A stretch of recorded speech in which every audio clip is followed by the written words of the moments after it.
বারজাখ বলে একটা জগৎ আল্লাহ তৈরি করেছেন। কি নাম? বারজাখ। এই জগৎটা হচ্ছে আমাদের দুনিয়ার জগৎ আর জান্নাত জাহান্নামের যে কিয়ামতের দিন এর মাঝখানের একটা জায়গা। এখানে ইল্লিন আর সিজ্জিন দুটো স্তর আছে, একটা নাম ইল্লিন, একটা সিজ্জিন। এই দুনিয়ার নেককার মানুষ যারা, তাদের আত্মাগুলোকে আল্লাহ পাক এই যে ইল্লিনে নিয়ে গিয়ে রেখে দেন। আর দুনিয়াতে যারা পাপী পাপাচারী তাদের আত্মাগুলোকে আল্লাহ পাক সিজ্জিনে রেখে দেন। এই যে কবরের যে আযাব, যে আমরা একটা কথা বলি, এটা আযাব বললো রুহের আযাব। কিসের আযাব? রুহ। দেহ তো আপনার নাই ওখানে, দেহ আছে?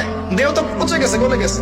তাহলে আযাবটা কিসের? রুহের। বুঝাচ্ছি, আমি এই পড়াশোনাটা করেছি ইমাম গাজ্জালী রাহিমাহুল্লাহর বই থেকে। এত গভীর লেখা, ধরতে গেলেও মনে হয় যে একটা লাইন 10 বার পড়তে হচ্ছে। একটা এক্সাম্পল দিয়ে তিনি বুঝাচ্ছেন, এভাবে তিনি বলছেন এটা একটা উদাহরণ মাত্র, এটাই প্রকৃত ব্যাখ্যা না, একটা উদাহরণ মাত্র। বোঝানোর চেষ্টা করছেন তিনি এভাবে যে আমরা যখন ঘুমাই, অনেকে ভালো স্বপ্ন দেখেন না? ভালো স্বপ্ন দেখে আপনার কাছে ভালো লাগছে, খুব মজা লাগছে না? স্বপ্নের মধ্যে আপনি কি ভালো ফিল করছেন? মাশাআল্লাহ ভালো লাগছে, ঘুরছেন ফিরছেন খাচ্ছেন। যখন কোনো খুব ভালো আপনি একটা স্বপ্ন দেখেন, আপনার কিন্তু ভালো লাগে। আপনি স্বপ্নে ঘুমন্ত অবস্থাতেই আপনি স্বপ্নের বাস্তবের ফিলিংস পাচ্ছেন, এমন হয় না?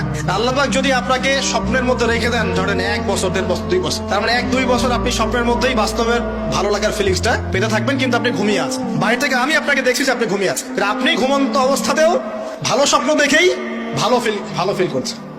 তিনি বোঝাচ্ছেন, উদাহরণ দিয়ে বোঝাচ্ছেন, এটা কিন্তু ব্যাখ্যা নয়, জাস্ট একটা বুঝাচ্ছেন উদাহরণ দিয়ে।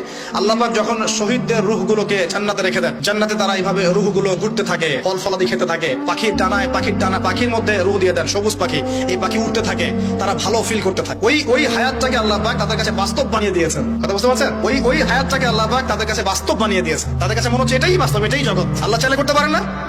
একটা ঘুমন্ত মানুষকে যদি আল্লাহ করতে পারেন, তাহলে শহীদদের ব্যাপারে করতে পারেন না? পারেন। আবার ধরেন একজন মানুষ পাপাচারী, আপনি কখনো কখনো স্বপ্ন দেখেছেন, ভয়ের স্বপ্ন, আটকে উঠছেন, শ্বাস বন্ধ হয়ে যাচ্ছে, এমন হয়নি অনেকদিন? আর হবে তো বেশি, কারণ কানে তো হেডফোন দিয়ে গান শোনেন, আর হেডফোন কানে দিয়ে ঘুমান, এফএম শুনতে শুনতে ঘুমান, এই কি করতে করতে ঘুমান। ঘুমানোর আগে তো দোয়া কালাম নাই, দোয়া কালাম মাসলুম দোয়া কালাম তো নাই, সূরা মুলক নাই, সূরা বাকারা শেষের আয়াত নাই, ইত্যাদি নাই, পবিত্রতা নাই, বিছান ছাড়েন না, লাইটস অফ করেন না। আপনার সুন্নত মাফিক তো ঘুমাচ্ছি না। ঘুমানোর কতগুলো সুন্নত জানেন? ঘুমানোরই কত সুন্নত আছে। ইস্তেঞ্জা করতে হয়, ওযু করে আসতে হয়, পারলে মেসওয়াক করে নেয়, বিছান ছাড়তে হয়, বিসমিল্লাহ বলে লাইট অফ করতে হয়, দরজা খিল দিতে হয়, পাত্র যদি থাকে খাবার পাত্র, পানির পাত্র ঢেকে দিতে হয়, তারপরে পড়তে হয় বিছানায় গিয়ে আয়াতুল কুরসি, সূরা বাকারা শেষের 2-3টা আয়াত, সূরা ফালাক নাস ইখলাস, হাত একত্রিত করে ফু দিয়ে সারা গা মাসাহ করতে হয়। ডান কাত হয়ে আল্লাহুম্মা বিইসমিকা আমুতু আহিয়া বলে এই যে 33 বার সুবহানাল্লাহ, 33 বার আলহামদুলিল্লাহ, 34 বার আল্লাহু আকবার পড়তে পড়তে ঘুমাতে হয়।